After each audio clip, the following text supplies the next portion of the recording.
बहुत समय पहले की बात है। ढोलकपुर नाम के एक गांव में एक लड़का रहता था। उसने अपनी पढ़ाई पूरी करने के बाद कोई प्राइवेट जॉब न करके अपना खुद का व्यवसाय करने की सोच रखी थी।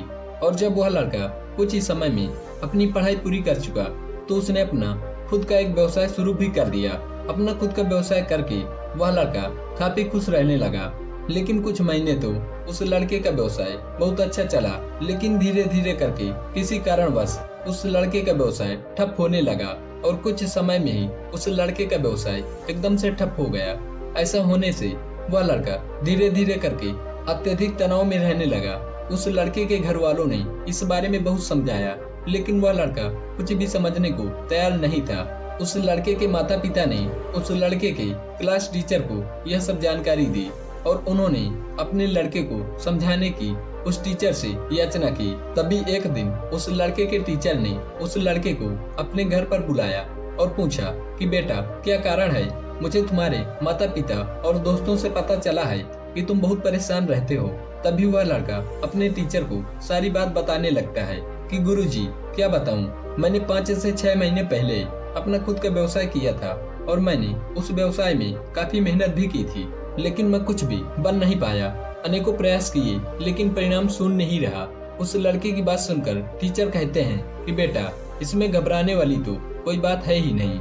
जिंदगी में काफी लोग फेल होते हैं, कोई पहली बार ही तो ऐसा हुआ नहीं है जिससे तुम इतना परेशान हो रहे हो। फिर उस लड़के ने कहा कि सर, मुझे तो कुछ भी समझ नहीं आ रहा है कि मेरी पर्सनल जिंदगी में चल क्या रहा है। इतने सारे प्रयास करने के बाद भी मुझे कुछ परिणाम ना मिले तो मुझे नहीं लगता कि जीवन का कोई महत्व है। इतना सुनकर टीचर ने उस लड़के से कहा, तुम मेरे साथ चलो। और टीचर उसको अपने गार्डन की तरफ ले गए और उस गार्डन की शुरुआत में ही टीचर ने उसको एक सूखा हुआ टमाटर का पौधा दिखाया। टीचर ने कहा, बेटा, इस पौधा को ध्यान से देखो। तभी उस लड़के ने कहा, सर, इसको क्या देखना, यह तो खुद ही मेरी तरह मरा हुआ है। तभी टीचर ने एक बार फिर उस लड़के को समझाया कि बेटा, ऐसी फालतू की बातें नहीं करते हैं। मैं तुम्हें यह समझाने की कोशिश कर रहा हूँ कि मैंने खुद इस टमाटर के पौधे को वह सब चीजें दी, खाद, बीज, कीटनाशक दवा, पानी आदि सब कुछ जो इसकी जरूरत थी, लेकिन ये फिर भी सूख गया। अब इस पर तो मेरा कोई नियंत्रण नहीं है। मेरा नियंत्रण तो था मेरी मेहनत पर जो मैंने पूरी की।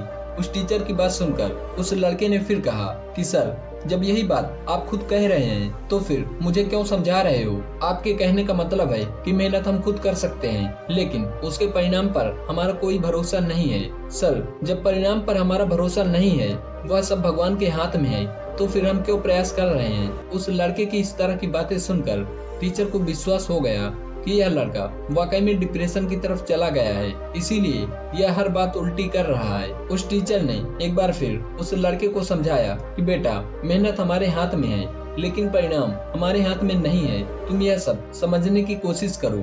लेकिन वह लड़का इन सभी बातों को समझने के लिए तैयार नहीं था और वह लड़का टीचर के पास से जाने लगा। तभी उस टीचर ने उसको रोका और बोला, बेटा, जाने से पहले तुम एक बार मेरे साथ चलो। टीचर उस लड़के को अपने साथ स्टोर रूम की तरफ ले गया और रूम का दरवाजा खोला। रूम के अंदर लाल टमाटरों का ढेर लगा हुआ था। इतने सारे टमाटरों को देखकर वह लड़का चौंक गया और उस टीचर से बोला, सर, टमाटर का पौधा तो मरा हुआ था। तभी वह टीचर कहता है कि बेटा, मैंने तुम्हें गार्डन का सिर्फ पहला पौधा दिखाया था जो कि सूख चुका था। उसके बाद मैं तुम्हें वापस लेकर आ गया था। मैंने तुम्हें पूरा गार्डन नहीं दिखाया था। वहाँ पर सिर्फ एक पौधा था जो सूख चुका था, बाकी सारे वो थे जिनकी वजह से यहाँ पर टमाटरों का ढेर लगा हुआ है। टीचर ने कहा, मैं तुम्हें यही समझाना चाह रहा हूँ कि अगर तुम पहली बार फेल होते हो और तुमने भी यही मान लिया तो तुम अपने जीवन में कभी सफल नहीं हो सकते। वह टीचर उस लड़के से कहते हैं कि तुम्हें अपने काम करने के तरीके को बदलना होगा, तुम्हें सकारात्मकता से सोचना होगा, और अगर तुम एक बार फेल हुए हो तो इसका यह मतलब हरगिज नहीं है कि तुम अपनी जिंदगी में बार बार फेल होंगे। वह टीचर कहते हैं, इस संसार में जितने भी महान लोग हैं, चाहे वो एक्टर हो या कोई खिलाड़ी हो या फिर कोई उद्योगपति हो, वो सब भी अपने अपने जीवन में हजारों बार फेल हुए हैं। दोस्तों, अगर आपको लगता है कि आप किसी काम को लेकर तनाव में हैं या किसी काम में बार बार फेल हो रहे हैं, तो लगातार कोशिश करते रहें। और जब आप निरंतर अपनी पूरी शक्ति के साथ प्रयास करते रहेंगे तो आपको पता ही नहीं चलेगा कि कब आपकी वो हार जीत में बदल जाएगी। बस आप पूरे आत्मविश्वास के साथ प्रयास करना ना भूलें, और इसी का नाम भी जिंदगी है। दोस्तों, हम आशा करते हैं हमारा ये छोटा सा प्रयास आपके अंदर एक छोटा सा बदलाव जरूर लाया होगा। धन्यवाद।